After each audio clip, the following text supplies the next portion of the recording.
No niin, rauhaa munkin puolesta ja rukoiltaisiko tässä ihan lyhyesti.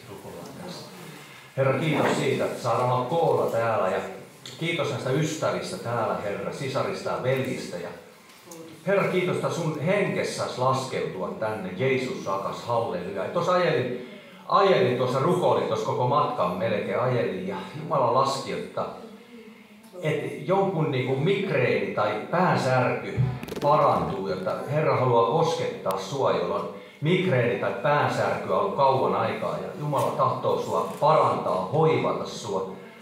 Jeesus, kiitos, sun veri on täällä tänään ja halleluja, ja sun veren kautta me olemme saaneet syntimme anteeksi. Ja Jeesus, me rukoilemme, että tänään tapahtuu ihmeellisiä tekoja meidän sydämissä, meidän elämissämme, Herra. Tässä rukouspaikassa, Jeesus, halleluja. Tässä työssä, mitä tää Kauno ja sen vaimo ja mitä tässä ikinä tehdään, Herra, tätä idän työtä, niin Jeesusta täältä saisi lähteä siunaus, Herra, totisesti. Sinne Latviaan, Viroon ja minkä ikinä nämä veljet, jotka tässä työssä on mukana, siskot, niin Jeesus, me rukoillaan, siunataan oikein tätä työtä, Jeesus.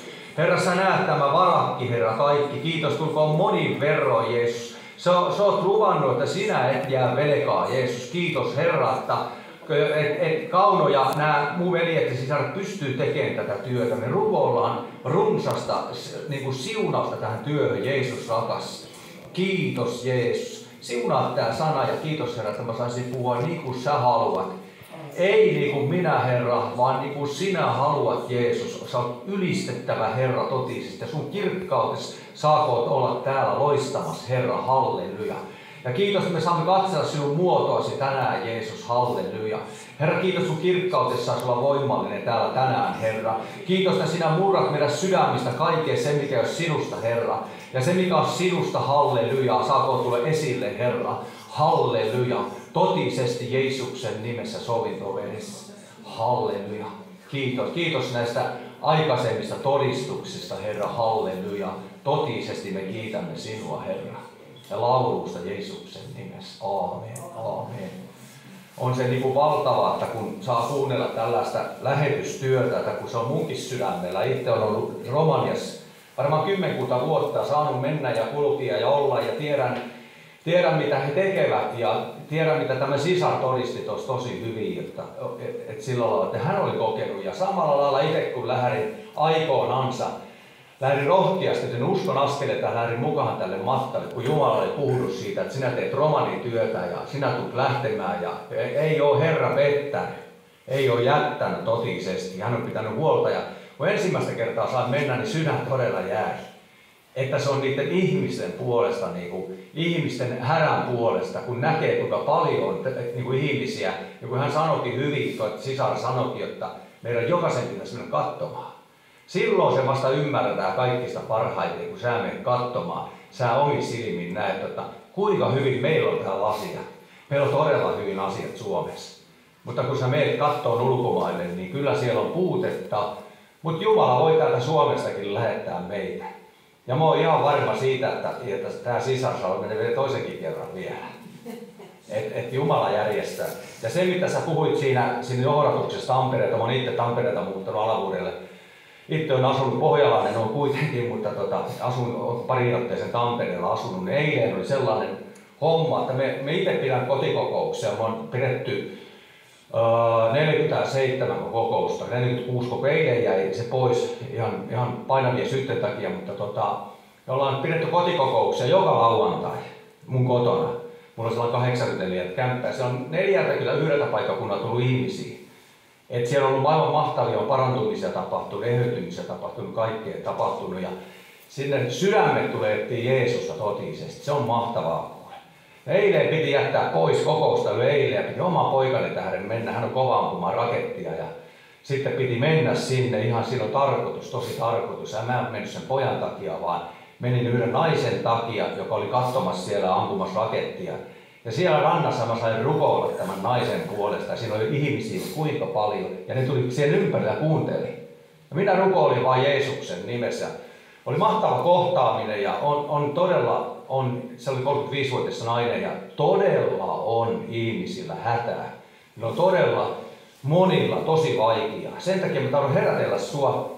Ja Mä meinasin, että mä en puhu tätä. Mä oon tän ennenkin puhunut muissakin paikoissa, mitä koeta pitää jakaa tänne. Tällä on ihan selkeä tarkoitus. Ja nyt sitten veljet, sisaret, mä haluan sulle kertoa siitä, että jos olet kuulijainen Jumalalle, mutta jos sä et ole kuulijainen Jumalalle, mitä voi tapahtua. Mutta mä kerron sulle, mulla on itse ollut paljon taisteluja elämässä.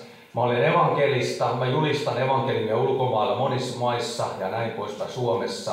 Ja näin, minkä Jumala lähettää. Et se Jumala ei katso sun elämää, että onko se helluntalainen, tai onko se luterilainen, tai missä seurakunnassa. Hän katsoo, että sun sydämessä on Jeesus. Ja se on kaikkein tärkeintä. Älä anna kenenkään ottaa pois Jeesusta sun sydämestä. Ja niitä tehtäviä, mitä Jeesus on sulle määrännyt. Älä anna kenenkään tulla siihen. Sano, että ei näin voi tehdä. Vaan sun pitää tehdä se oma tehtävä. Meillä ei ole kaikilla, me ei ole kaikki lähetystyöntekijöitä. Mutta Jumalalla on sulle oma tehtävä. Ja vaikka se tuntuu susta pieneltä, niin oot kuulijani siinä pienessäkin asiassa, koska se on uskottu sulle. Kukaan ei täyttää sun paikkaa. Tee sä sen mukaan, että Jumala. Toki Jumala lähettää sun elämään vahvistuksia. Hän lähettää. Mutta mä kerron sulle, monien vaikeuksien kautta on ollut rahallisia vaikeuksia, kun Kaunokin sanoi, että kun sitä rahaa ei ollut. On paljon ollut elämässä sellaisen, en alkaa tässä kertomaan sen kummempaa, mutta on riisuttu omaisuudet, viety on sillä lailla, että on joutunut 28 vuotta olla niin kuin riippuvainen Jumalasta. Että Jumala on sallinut olla tuon omaisuudet. Mulla olisi ollut isoja merenratatontteja ja tällaisia perintöjä, mutta ne on mennyt kaikki. Mutta tänään kiitän Jumalaa siitä, että ne on mennyt. Koska Jumala ei jää velkaa, hän voi antaa vaikka 100 kertaa takaisin, että on mennyt. Mutta kiitän Jumalaa siitä, että se on pitänyt mut riippuvaisena Kristuksessa. Ja mä kerron, ennen kuin mennään tähän sanaan, niin mä kerron sulle, oli sellainen tilanne kuukausi sitten, että mä pyysin Jumalalta, että miksi sä oot niin mulle sallinut tällaisen tien. Niin tiedättekö, Jumala eräässä seurakunnassa puhuu profeettansa kautta mulle asioista, jotka on tapahtunut 53 vuotta sitten. Mun elämässä, kun minä olin pieni vauva, ja mun äidin elämässä, kukaan ei tiedä, mitä kuin minä ja äiti. Ja kun tuli profeetan kautta, mä sanoin ihan lyhyesti, että kun mun äiti joskus suvut oli vähän toisiansa vasta, isä ja äidin puolella, siellä oli taistelua. Niin se äiti sanoi mulle, ja mä muistan sen aina, sanoi, että kun suku vei 2 kertaa hautajaiskulu, kisän puolen suku, ja sitten se marisi siitä, närisi. Ja sitten se puhuu siitä, että kun vilttikin vietiin sun päältä, että senkin ne vei. Ja sitten mä ajattelin, että joo, kyllä.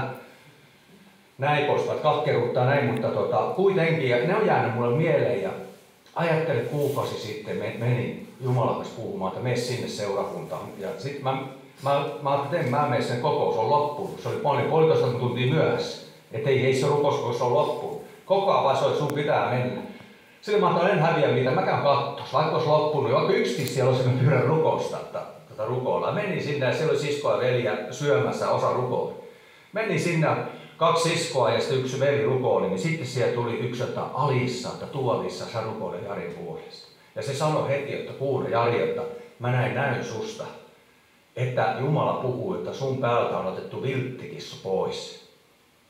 Että Jumala antaa viltin, käärii omahan vilttiinsä, ja sun haavat parannetaan. Sun on turvallista olla siellä viltissä. Ja sitten puhui jotakin muutakin asioita. Ja sitten tuli vielä, että hän näki olohuoneen pöydän. Siellä oli iso kirjekuori, paksu kirjekuori. Ja sitten sanoi, että Jumala on suunnitelma. Älä rakastu sen kotipaikkakuntaas, sut on luotu kulkemaan. Ja se oli kuule sellainen vahvistus mun elämään, että elämä muuttui. Vaikka 28 vuotta on uskossa, niin muuttui siitä, koska se oli niin tarkka. Se tuli Jumalalta suoraan kaikki, että kukaan ei voi tietää. Mutta Jumala tietää. Jos hän näkee, hän on profetaalinen Jumala, profetia luotsaa toinen menneisyyteen, tähän päivään ja tulevaisuuteen, niin Jumala näki jo sinne, mitä oli tapahtunut siellä. Hän tiesi, että näin on käynyt. Jos Jumala tietää tuolla 50 vuotta sitä asioita, miksei hän tiedä tätä päivää? Ja siihen lähti kuulkaa murreet pois. Ja valtava luotto tuli Jumalalle. Ja sitten sanoin toisen kerran, kun mä oon ollut täällä lähetystyössä. Seinäjoella kerran olin käymässä, niin Jumala puhui erään seurakunnan pihassa mulle, että alan rukoilemaan punaista pakettiautoa, volkkaria. Annettiin merkkikin. Mä 6 vuotta rukoilin, taistelin, koko ajan tuli niitä volkkareita vasta, koko ajan. Sitten se ei tapahtunut yhtään mitään. Tää oli varmaan musta itsestä. Se jätti, aina tuli volkkaria vasta. Sitten se muistutti, että rukoilu. 6 vuotta kesti, kunnes sain kuukausi sitten lahjoituksena Jumalan valtakunnan työn. Se oli valkoinen volkkari kuitenkin. Ja aivan mahtava saa minibussisysteemi. Ja täysin kunnossa. Ajatelkaa, se oli katsastettu. Mä katsoin, että täällä on vuosi aikaa katsastunut, niin se oli mun syntymäpäivänä katsastettu se auto. Ja Jumala on kyllä ihmeellinen. Ja nyt on ajatus mennä sitten ensi keväänä, jos Jumala suo, niin Romaniaan ja taas Makedonia. Ja sinne minä on. Ja sitten mulla on Bulgariakin on sydämessä. Ja minkä Jumala vie, sinne mennään. Minkä hän avaa. Niin, ja tällaista on asiat. Eli Jumala kyllä näkee sun, kuulee sun, ymmärtää sua. Että vaikka sulla on vaikka 50 vuotta on sun elämässä ollut joku asia, josta Jumala on puhunut. Älä hellitä. Kyllä se jossain kohtaa, jos se on Jumalasta, se toteutuu. Kaikki ei toteudu, mutta Herra haluaa meitä vahvistaa tällä lailla. Joo, mutta mulla on tällainen ajatus. Mä oon tänne puhunut ennenkin, että mä koen, että mun pitää vaan tästä puhua. Paavali sanoi, että mua ei kyllästytä puhua samoista asioista. Se on turvaksi, mutta kuuntele tarkkaan nyt, kun sä oot Jeesuksen oma. Sä oot seurakunnassa, se on hyvä, että sulla on seurakunta. Täällä voi olla sellaisia, joilla ei ole seurakuntaa, sekin on hyvä, jos sä oot Kristuksessa. Koska me Jeesuksen omat muodostaa seurakunta, mutta pitää olla paikallisen seurakunta. Ja hyvä on, että sulla sellainen on. Ja näin poispäin. Jumala johdattakoon sua, mutta se, että jos sulla on Raamattu, niin avaa tuonne Apostolien teko 27. Sieltä tai ei, ensiksi jo avaa vain se 27, mutta mulle tuli profetaalinen sana kotona Jämijärvelle. Mulle tuli teille nyt tähän kokoukseen profetaalinen sana kotona, mä kirjoitin sen ylös. Ja mä sanon sen, koettele se ja pidä se, mikä on tässä hyvä. Jumala tässä puhumaan mulle, että tämä ennen kokousta mun pitää sanoa teille, että teidän ja minun pitää tehdä valmistuksia, koska Jeesus Kristus saapuu. Ja mulle sanottiin, että tämä tapahtuu äkisti, silloin kun me ei osata odottaa. Sen takia meidän pitää tehdä valmistuksia Jeesuksessa, Kristuksessa ja lukia Jumalan sanaa rukoilla ja olla valmiina. Ettei hän tapasi teitä nukkumasta. Opetuslapset oli 3 kertaa nukkumassa siellä Getsemaanessa. Ja tuli tällainen, että nyt on herätyksen aika, on aika avata silmät ja korvat. Profetaalinen sana Jämijärvelle. Nyt on aika tehdä Herran työtä enemmän kuin koskaan. Ja kun tuo sisar sanoi, kun hän rukoili, että näinkö nopeasti se tuli. Jumala voi nopeasti ottaa sua, jos olet valmis, kun hän sanoi, että tässä mä olen. Jos sä olet valmis, niin voi asioita tapahtua nopeasti. Ei tarkoita, että te kaikki lähdetään jokin Latviaan tai johonkin, vaan se, että sinne sun, minkä Jumala on valmistanut sulle sen tehtävän, niin oo siinä valmis. Ja Jumala voi lähettää kyllä vahvistajia, mutta katso se, mitä Jumala on sun sydämeen laskenut. Oo siinä uskollinen. Koska sekin, mitä se on sydämessä on, ja tämä, mitä veljet täällä tekee, se on yhtä arvokasta. Oli se pientä tai suurta. Koska se, kun Raamattu sanoo, että kaikki yhdessä vaikuttaa niiden parhaaksi, jotka rakastaa Jumalaa. Mutta mennään tämän sanahan ja mä yritän lyhyesti tämän sanoa. Salmi 34 sanoo siellä, että monta on kärsimystä vanhurskaalla, mutta Herra vapahtaa hänet niistä kaikista. Että me saadaan luottaa, jos Jumala on meidän kanssa, kuka voi olla meitä vastaan? Sä voit anoa Jumalalta asioita, omistaa. Ja Jumala haluaa antaa sulle. Hän on hyvä Jumala, hän haluaa antaa, mutta tämä kertomus nyt tulee siihen, että mä haluan varoittaa sua. Tai oikeastaan Paavali sai olla varoittajana, mutta se, että jos Jumala puhuu sulle, että pysähtyisit ihan niin kuin vakavasti, niin kun pysähtyisit kuuntelemaan, mitä Herran hengellä on sanottavaa. Ja mä uskon sen, jotta paljon ihmisiä, niin kuin eilen sait sen tamperelaisen naisen puolesta rukoilla, siellä oli paljon, se nainen oli Helsingissä, mutta se oli Tampereella. Ja mun piti mennä, vaikka mä menin poikia katsoa, mutta tämän naisen takia. Että Jumala haluaa käyttää sua, on paljon ihmisiä. Ne on todella avun tarpeessa. Mä haluan rohkaista sua, että sä olisit rohkea, että sä häviät siinä mitä avaa suus. Koska ei Herra halua, että me ollaan tuppisuita, tai me ollaan hiljaa. Koska hänen tulossa tulee pian, hän haluaa herättää meitä. Kyllä sulla voi olla naapureita tai työkavereita tai näin niin, tai jotain sukulaisia. Oo se yhden kanssa niin uskollinen. Nyt mä haluan tämän matkasta, mistä mä puhun, niin mä haluan osoittaa sulle, mitä tapahtuu, jos sä lähdet Jumalan virtaan, Jumalan johdatukseen mukaan. Niin tämä apostolien teko, mä lyhyesti puhun tästä. Täällä on sellainen kohta täältä Paavalilta, kun juutalaiset syyttää Paavalia tässä aiemmin.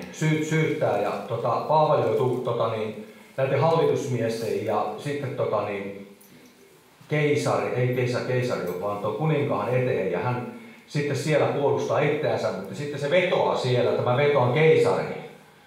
Että on Rooman keisariin ja sitten sitä Agrippa, se kuningas sanoo Vestukselle, tämän miehen olisi voitu päästä irti, jos hän ei olisi perunut keisariin. Niin sitten sanotaan, että lähdet sitten Roomaan ja siellä puolustat itseäsi. Mutta Paavali olisi voinut päästä irtikin, mutta Jumala halusi, että se joutuu mennä sinne keisarin eteen. Joskus on asioita meidän elämässä, mitä me ei välttämättä haluttaisi. Mutta siinä voi olla monta kertaa Jumalan johdatus. Ja luetaan tästä alkuun 27, vaikka tuosta 6. jakeesta, kun ne lähtee nyt sitten matkalle sinne Roomaan laivassa. Tai tästä ensimmäinen, kun oli päätetty, että meidän oli purjehtiminen Italiaan, annettiin Paavali ja muutamat muut vangit erään Julius-nimisen keisarillisen sotaväestön kuuluvan 100 päämiehen haltuun. Sitten ne lähti sillä laivalla, sitten se oli muitakin vankia kuin Paavali. Sitten 6. jakeesta mennään. Siellä oli 100 päämies tapasi Aleksandrialaisen laivan, jonka oli määrä purjehtia Italiaan ja siirsi meidät siihen. Nyt tuli se toiseen laivaan siirto. Monta päivää me purjehtimme hitaasti, pääsimme vaivoin Nidon kohdalle ja kun tuulelta emme päässeet sinne purjehdimme Salomon nelitse Kreetaan suojaan. Ja vaivoon kuljettuamme likisen rantaa saavuimme erääseen paikkaan, jonka nimi oli Kauniit satamat ja jonka lähellä oli Lasajan kaupunki. Mutta kun oli paljon aikaa oli kulunut, purjehtiminen jo oli vaarallista, sillä paaston aika oli jo ohi, varoitti Paavali heitä ja sanoi, miehet, minä näen, että purjehtiminen käy vaivalloiseksi ja vaaralliseksi, ei ainoastaan lastille ja laivalle, vaan myös meidän hengellemme. Mutta 100 päämies uskoi enemmän perämiestä ja laivanisäntää kuin Paavali sanoi. Ja koska satama oli sopimaton talvehtimiseen, olivat useimmat sitä mieltä, että heidän piti päästä talvehtimaan voimiksiin erääseen Kreetan satamaan, joka antaa lounaaseen luoteeseen päin. Ja kun etelätuuli alkoi puhaltaa, luulivat he pääsevänsä tarkoituksen perille, nostivat ankkurin, kulkivat aivan likitse Kreetaa. Mutta ennen pitkää syöksyi saaren päällitse raju tuuli, niin sanottu koillismyrsky. Kun laiva ryöstäytyi sen mukaan eikä voinut nousta tuuleen, jätimme sen valtoihinsa, jouduimme tuuliajolle. Päästömme erään pienen Klauda-nimisen saaren suojaan, me töin tuskin saimme venheen korjuuseen. Vedettyä sen ylös he ryhtyivät varokeinoihin, sitoivat laivan ympäri köysiä. Kun pelkäsivät ajautuvansa syrtteihin, laskivat he purjeet alas ja niin he ajelehtivat. Mutta kun raju ilma ankarasti ahdisti meitä, heittivät he seuraavana päivän lastia mereen. Ja 3. päivänä he omin käsin viskasi mereen laivan kaluston. Mutta kun ei aurinkoa eikä tähtiä näkynyt monen päivään, kova myrsky painoi, katosi meiltä viimein kaikki pelastautumisen toivo. Kun oltiin oltu kauan syömättä, niin Paavali nousi heidän keskelle ja sanoi, miehet, teidän olisi pitänyt noudattaa minun neuvoa eikä lähteä Kreetasta, siten olisitte säästyneet tästä vaivasta ja vahingosta. Mutta nyt minä kehoitan teitä olemaan rohkealla mielellä, sillä ei yksikään teistä huku, ainoastaan laiva hukkuu. Sillä tänä yönä seisoo minun tykönäni sen Jumalan enkeli, jonka oma minä olen ja jota minä myös palvelen, ja sanoi, älä pelkää Paavali, keisarin eteen sinun pitää menemään, ja katso, Jumala on lahjoittanut sinulle kaikki, jotka sinun kanssasi purjehtivat. Olkaa sen tähden rohkealla miehellä, veljet, sillä minulla on se usko Jumalaan, että niin käy kuin minulle on puhuttu, mutta jollekin saarelle meidän täytyy viskautua. Ja sen takia tämä kertomus, koska Jumala on minulle profetaalisen sana jo aiemmin tässä, mä tuon sen myös teille. Olen kirjoittanut tänne, että tulee asteittain ahdistuksia. kuin meren aallot. Tyyni meri alkaa aaltoilemaan, kunnes se saavuttaa keskipisteen. Ja mä oon sen laittanut tänne, että meren raivo. Silloin koetellaan perustukset. Että jos sä oot sellaisen, jos täällä on jotakin sellaisen ihmisen, sä oot hyvin mahdottomassa tilanteessa. Ja sulla on hätä tai sulla on asioita, sä oot miettinyt, että miten mä selviän näistä kaikista. Niin mä haluan todistaa sulle, että Jumala haluaa sua ohjata ja auttaa. Ei ole olemassa sellaista tilannetta kristityllä, uskovaisella, uudesti syntyllä, ei ole olemassa sellaista tilannetta, mistä Jumala ei voisi sua auttaa. Koska Jumalalla on kaikki mahdollista. Ja kun täällä sanotaan, Paavali varoitti, joskus meitä uskovia Jumala voi varoittaa. Hän yleensä varoittaa meitä rakkauden kautta ja näin poispäin.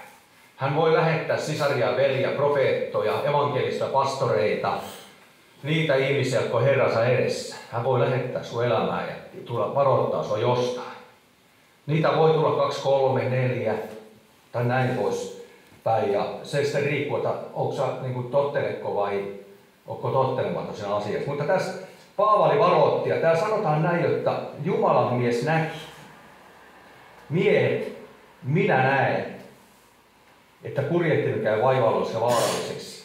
Paavali oli Jumalan mies, sillä oli armolahja, sillä oli yhteys elävään Jumalaan, sillä oli yhteys Pyhän Henken Jeesuksen Kristukseen. Hän rukoili, hän tiesi, että Jumala on hänet lähettänyt tälle matkalle. Hän tiesi, että hän menee keisarin eteen. Mutta Jumalakin puhuu matkalla, että pitää pysähtyä. Ei niin kuin jatketa matkaa. Ja kun siellä sanoit, että ei aina lastilla laivalle, vaan myös meidän hengellemme. Joskus Jumala Pyhä Henki voi estää sua, varoittaa sua. Ja monta, niin kuin täällä sanottiin, että veljet oli niin kuin lähdössä tuonne Lähi-itään julistamaan evankeliumia sana sanoi, mutta Pyhä Henki esti niitä. Joskus Jumala ei vaan lähetä meitä tiettyyn paikkaan tai tietty ajankohta on väärä, että sun ei saa lähteä. Se voi estyä. Jumala tietää, mitä olisi tapahtunut matkalla. Ja näin poispäin. Mutta täällä sanotaan, että sadan päämies uskoi perämiestä ja laivan isäntää enemmän kuin Paavalin sanoja. Ja sitten kun siellä oli yleinen mielipite sanottu, täällä sanotaan, että useimmat oli sitä mieltä, että heidän oli lähdettävä sieltä. Joskus yleinen mielipide sanoo, että joo, että kyllä nyt tehdään näin ja näin, näin. Mutta Jumala voi laittaa sen stopin sinne, että ei nyt ei lähetä. Muut voi sanoa, että nyt lähdetään. Siellä oli sellainen tilanne, että oli 400 Paali-profeettaa ja Miika-profeetta. Ja kun kysyttiin, että pitääkö lähteä sotaan kuninkaan, 400 sanoi, että lähde vaan, saat valtavan voiman. Sitten se kuningas tuli vielä murheelliseksi, sanoi, että täällä on Miika-profeetta, mutta se ei koskaan ennusta mitään hyvää. Ajatelkaa.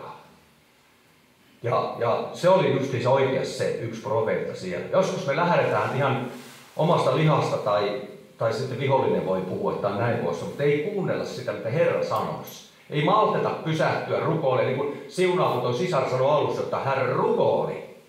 Hän rukoili, mitä hän sanoisi teille. Hän rukoili, että mitä Pyhänkin voisi puhua. Ja niin se on meidänkin kanssa tänä päivänä. Niin ajattele, kun täällä sanottiin näin, että oli yleinen mielipide, sitten perämies laivan isä. Mä oon laittanut tänne perämies. On omalla vahtivuorollaan ajaa laivaa, eli vastaa laivan turvallisesta navigoinnista. Monta kertaa navigaattorit on hyviä, mutta navigaattoritkin vie eksyksiin joskus. Että se on niinku turvallista, mutta ei aina vie välttämättä perille. Toimenkuva usein sisältää suunnittelutyötä tai varustehankintaa tai valmistelutyötä.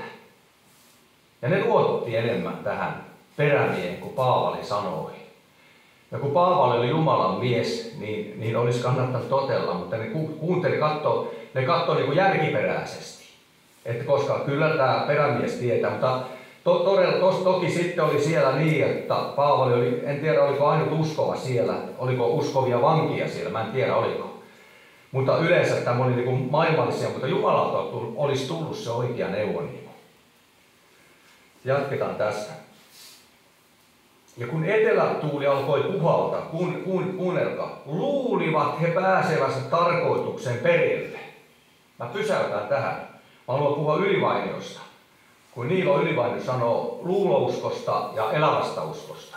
Nyt kun sovitaan niin, että minä en uskos, te olette uskos. Ja nyt kuvitellaan, että te olette elävässä uskossa, minä en ole elävässä uskossa. Ja multa tullaan kysymään kesken sikempiä unia, että Jari, oletko uudesti syntynyt? Mitä se niinku on? Niin ei siis tarkoita, onko sä eri pelastunut. No mä kai luulisin. Mutta nyt kun mä tuun teiltä kysyä, että herätään teidät sikemmästä unesta, kysy, oletteko te uudesti syntyneet? Kaikki uudesta. Aamen, aamen, halleluja, kiitos Jumalalle. Tämä on niinku ero luulouskolla ja elävällä uskolla. Niin tässäkin sanotaan, että he luulivat pääsevänsä tarkoituksen perille. Nosti ankkurin, kulki aivan likitse reetaa, mutta ennen pitkää syöksyy saaren päälle raju tuuli, niin sanottu koillismyrsky. Ja sen verran tiedän, en aivan tasan tarkkaan osaa selittää teille, mutta sen verran tiedän, että jos koillismyrsky on merellä, niin se on todella ilmeisesti vaarallisin myrsky. Mitä voi merellä sitten olla niin? Että se ei ollut mikään heppoinen tavallinen myrsky. Se oli kova myrsky. Ja tässä sanotaan näin, kun laiva ryöstäytyy sen mukaan, eikä voi nostaa tuuleen, jätimme sen valtoihisat ja joudumme tuuliajolle. Ja tuuliviiri kristityissä te olette varmaan kuullut, että se on kahtaalle, se menee tonne, tuonne, se ei oikein tiedä minkä se menee ja se menee seilaan. Niin tässä on vähän sama juttu, että joudumme tuuliajolle. Eli mä laitin tänne, että mitä tarkoittaa tuuliajolla. Se tarkoittaa ohjauskyvyttömänä tuulten armoilla. Vähän niin kuin tuulten vietävänä. Sinne sun tänne, ei päämäärää eikä suuntaa. Nyt kun luulouskovainen on, niin sillä ei ole varmaa suuntaa. Ja niin kuin tämä navigointikin justiin, niin Pyhä Henki on se oikea navigaattori. Mutta tämä meidän Gmail-mapsi niin on muakin joskus tehnyt harhaa. No nyt tuli hyvä esimerkki. Tuli tästä kovaa vauhtia. Kauno näki, kun mä pysähdyin. Navigaattori jatkuu 300 metrin tähän torni. Tässä näkyy sitten selkeä ohjeella tämä kotikokous.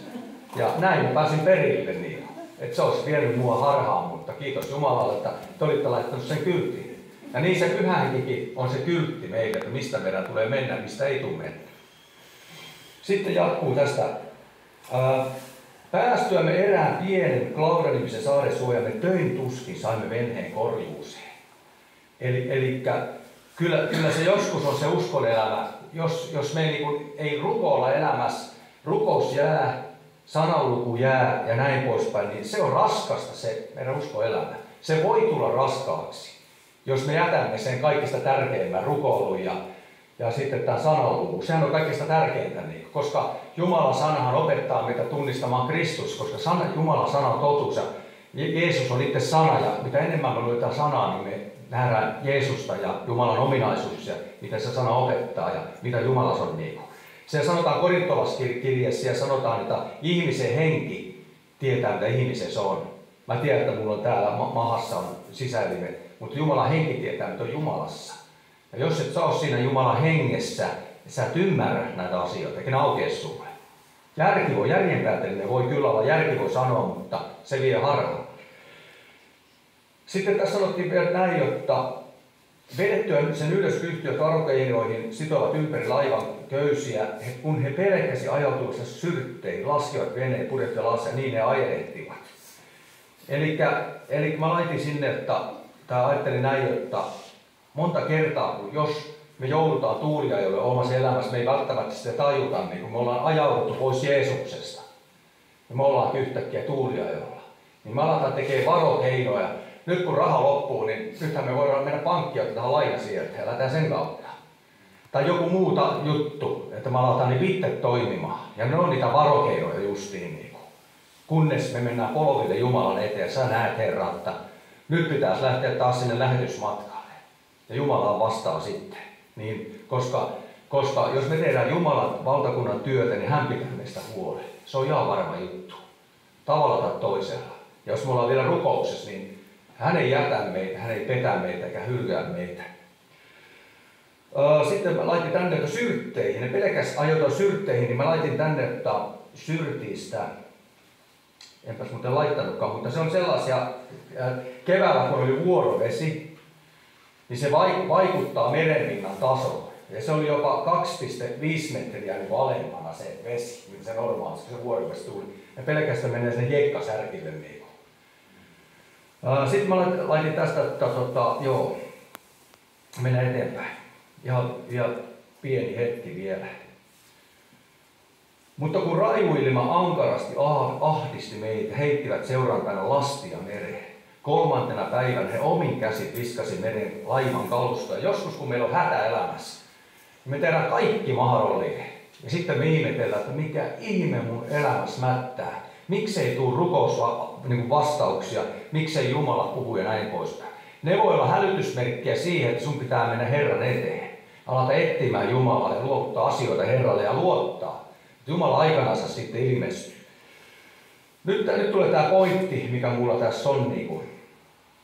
Oli sulla tilanne mikä tahansa, niin kuuntele tarkkaan. Tämä on Jumalan sana. Tämä ei ole mun sana.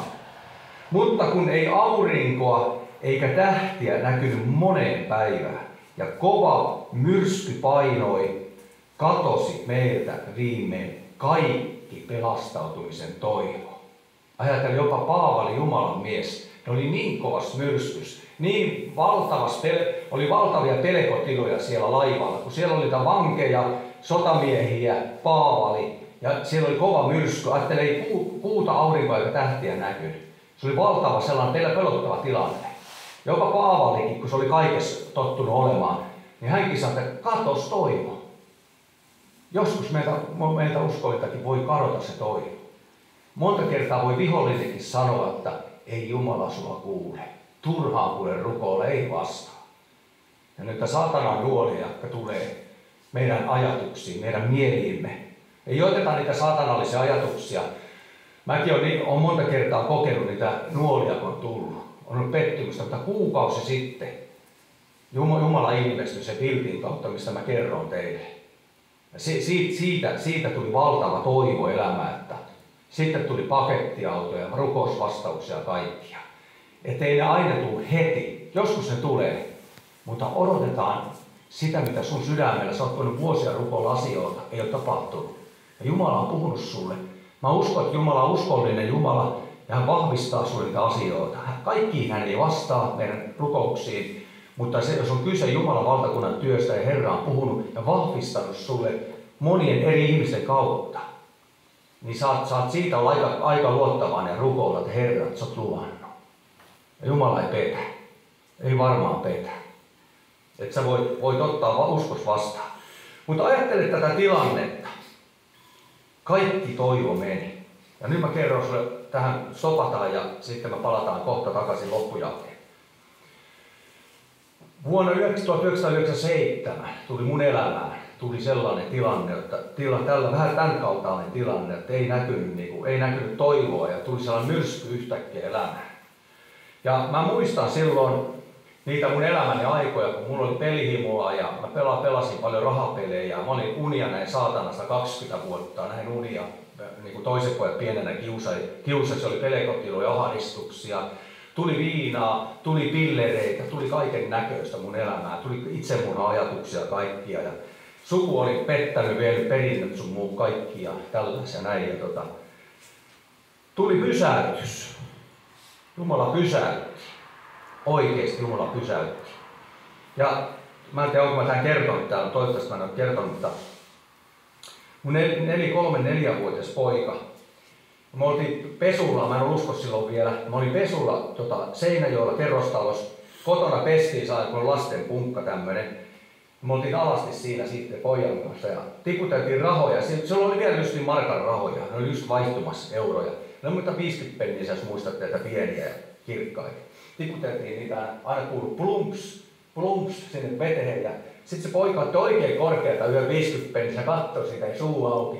Tiputtaa meni suoraan suuhun, kurkkuun. Sitten mä ajattelin, voi hyvänen aika ja minä otan sen niin kuin tähän rintakehään, tähän käsivarsille, kun naama menee siniseksi, kun menisi tukehtua siinä, kun se meni sitten suuhun se raha. Kurkkuun syvälle. Minä otin tähän käsille ja löin lapaluitten väliin ja lujaa, että jospa irtoa se. Ja mä muistin, että jossakin oli sanottu, että lyö lapaluitten väliin, jos jää jotakin tähän. Ei irronnut. Ja sitten tuli kova hätä siinä ja ambulanssi soitettiin, tai mentiin rappukäytävään ja huudettiin. Kelloja soitettiin ja huudettiin, soittakaa ambulanssia. Sitten joku vastasi, että onko hätä oikeasti, mutta on. Ja poika mennä tukehtua ja niin ne sitten soitti ambulanssia ja se tuli nopeasti. Ja mä asuin silloin lähellä sairaalaa, sitten oli varmaan 2,5 kilometriä sairaalaa, lähellä kuitenkin. Ambulanssi tuli nopeasti, mä muistan aina pitkä mies, niin se pitkä mies laitti sen pojan kurkkuun niin sormensa ja kaivoi sitä rahaa sieltä. Ei tullut ja sitten se hengittelee niin kuin näin, niin kuin, ettei se ole happea enää ollenkaan. Sanotaan nyt he lähtee sairaalta pukella päällä ja tulkaa lasten äidin kanssa sitten sinne sairaalaan. Ja siinä ambulanssi meni sitten sinne ja veivät hätäröntgeniin ja ne ajattelivat, että nyt on niin pahassa paikkaa, että rinta auki. Että pikkupojalle rinta auki aukasta ja sitten siitä yritetään sieltä kautta sitä rahaa pois. Ja sitten mentiin sairaalaan ja se oli kesää silloin, alkukevättä, 97 muistaakseni. Ja vietiin sitten sinne röntgeniin ja sitten mentiin sen sairaalaan, niin ne leikkaussaliin juoksivat oikein, meni aika nopeasti. Ja se poika niin katsoi kuitenkin, se näki meidät ja näki siinä ja se pelokas tunne. Siinä mä ajattelin, mitä tässä tapahtuu, jos se kuolee, niin mitä me sitten tehdään. Ja lääkärit sanoi, että menkää kotiin, älkää jääkö tänne. Ja mentiin kotiin ja ajattelin siinä sitten sängyn laidalla keittiössä oli niitä pojan vaatteita sitten. Ja siitä ensi kertaa tuli siinä mieleen, että mitä sitten, jos se kuolee se poika? Mitä me tehdään sitten? Niin nyt mä kerron teille, kun täällä on mummo ja pappoja. Mä olin itse pieni 5-vuotias, mä salaa kuuntelin aina kun mummo puhui. Hän oli kuullut evankelisluterilaisen seurakuntaan, niin hän aina puhuu mummo, että jos tulee hätä, niin huuda Jumala avuksi. Ja siitä oli yli 20 vuotta silloin, kun mä kuulin sen.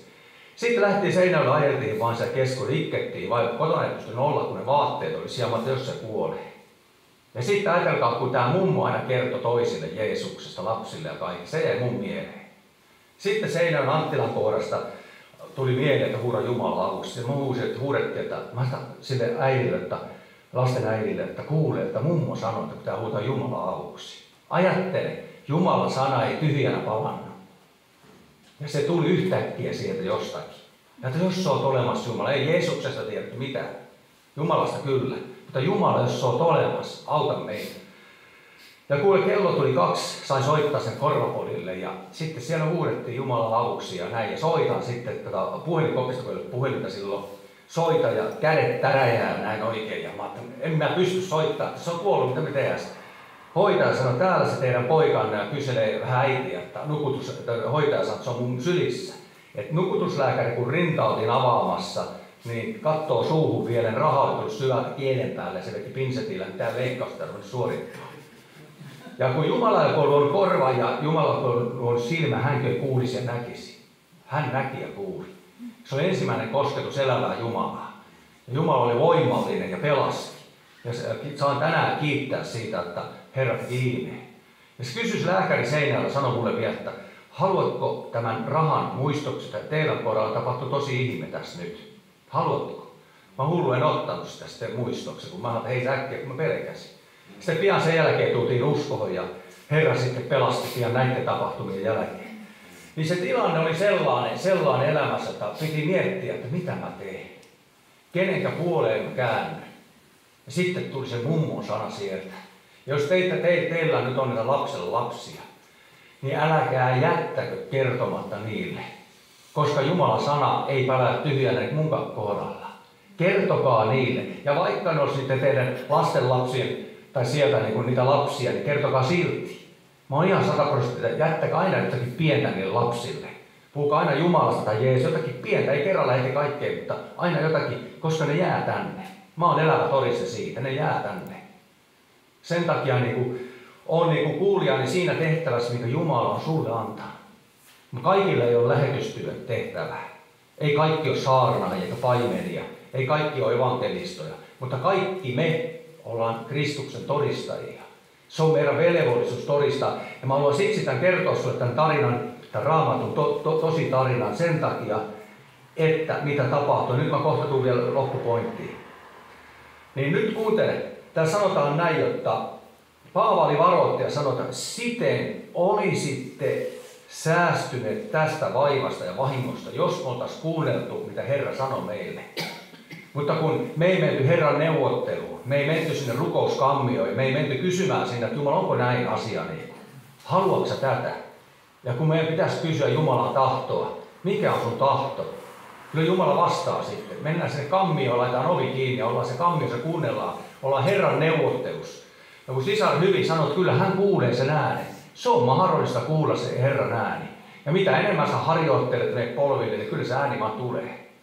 Kyllä se tulee tavalla tai toisella. Jumala ihmeellinen. Minulla olisi paljon kymmeniä todistuksia todistaa, kuinka Jumala johdattaa. Aivan hulluja juttuja oikeasti. Aivan niin, että järki sanoisi, joku sanoisi, että ei ole kuule Jumalasta. Mutta Jumala on mahdottomuuksien Jumala. Hän voi toimia aivan erilaisella tavoilla. Sitten jatketaan. Mutta nyt minä kehoitan teitä olemaan rohkealla mielellä. Sillä ei yksikään teistä huku, ainoastaan laiva hukkuu. Sillä minun tykönäni oli sen Jumalan enkeli, joka oma minä olen. Ja mä menin palvelin ja sanoin, älä pelkää, Paavali. Keisarin eteen sinun pitää menemään. Ja katso, Jumala on lahjoittanut kaikki, jotka sinun kanssa purjehtivat. Nyt, mä haluan sanoa, nyt kun verrataan siltä, että sinä olet se laiva. Ja jos Jumala antaa niitä ihmisiä sun elämään, vaikka 3 ihmistä, tai vaikka 10, jollekin se voi antaa 500 tai 10 000. Jos olet uskollinen siinä laivan isäntänä, ja niin kuin tässäkin sanottiin, että ei yksikään huku. Jos olet uskollinen kuulija, niin Jumala, sä pelastat ne, jotka tulee sun laivassa. Kun täälläkin sanotaan, että ainoastaan laiva meni rikki.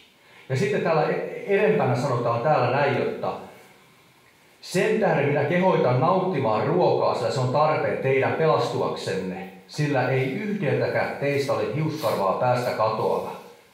Ja sitten kun siellä sanotaan, että siellä, ja meitä oli laivassa kaikkiaan 276 henkeä, ja Paavali oli annettu tuohon laivaan, eikä yksikään hukkunut. Paavali oli uskollinen, vaikka siltäkin meinasi kadota pelastautumisen toivo.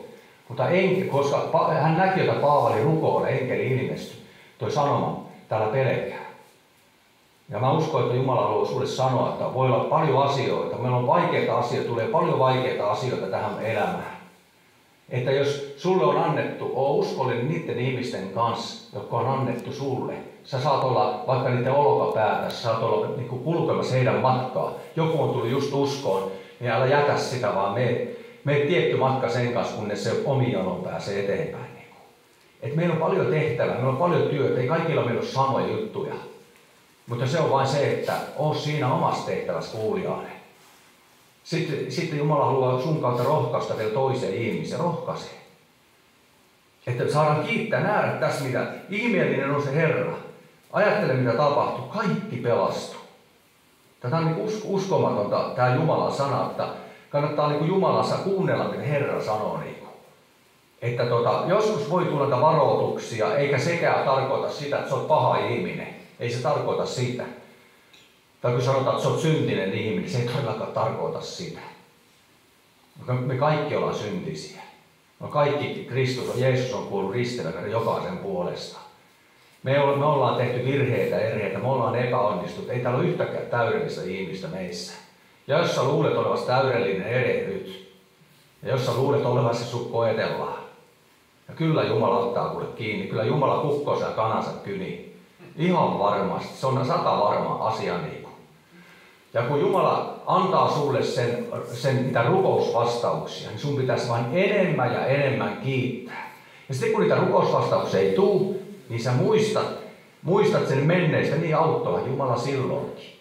Ja Herra haluaa, että sä muistat, mitä hän on tehnyt. Ja kun tuo Salmi 103 oli niin hyvä kohta, että Jumala on uskollinen, niin kiitetään oikein elävää Jumalaa. Tee sinä se oma työ, mikä sulle on annettu, tee niin hyvin kuin ikinä taidata olla. Ja vaikka se on se yksi ihminen, tee kaikki sen eteen, että se ihminen pelastuisi tai uudistuisi uskossa tai vahvistuisi.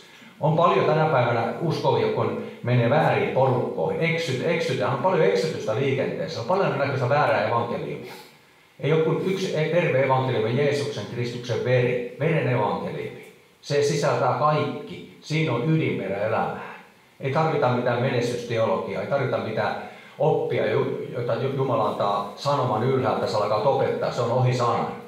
Vaan pitäydytään Jumalan sanaan niin Kristuksen veren armoon ja siihen. Ja Herra haluaa, jos sä oot mennyt jossain kohtaa väärin, niin tehdään parannus, koska se on rakkautta Jumalalta meitä kohtaan, että me pelastuttaisiin kerran, kun hän tulee, tai jos me kuollaan ennen kuin Jeesus tulee. Pidetään huolta, niin kuin tässä Herra mulle alussa sanoi, että tehdään valmistuksia, koska Jeesus on tulossa. Meillä ei ole aikaa enää, vaan tehdään se Jumalan tehtävä, mikä meille on tehty. Ja niin kuin tämä siskokin hyvin sanoi, että hän ei halua maailmasta mitään. Nyt meidän pitäisi, jos koskaan noustaan yhdessä, oli luterilaisia, helluntalaisia, vapaakirkoita, baptistia ja niitä, jotka ei missään kuulu, jolla on Kristus sydämessä. Niin ollaan yhtä ja anneta viholliselle mitään että se pääsisi hajottaa, vaan nyt Jumala kokoaa ne omat ystävänsä, uudesti syntyneet, ne ei ole rakkaus Kristusta kohtaan. Ja mä lopetan tähän. Samalla lailla tiedät, että nyt on syksy, niin muuttolinnut lähtee. Ja sitten siellä on muuttolinnussa aina yksi johtajalintu siellä. Ja se odottaa niin kauan, kun vielä viimeisenkin tulee. Ja sitten tulee käsky, että nyt lähdetään. Niin sama se on meilläkin. Me odotetaan Jeesusta, joka on se meidän lintumme, joka johdattaa sen taivaan kotiin meidät. Kiitetään Jumalaa ja kiitän armosta, että saadaan palvella Jumala tällaisen me ollaan. Ja vaikka me ollaan vähän epäonnistuttukin joskus, niin noustaan siitä kulkaa ja tehdään niin hyvin työ kuin taidetaan. Jeesuksen nimessä. Aamen.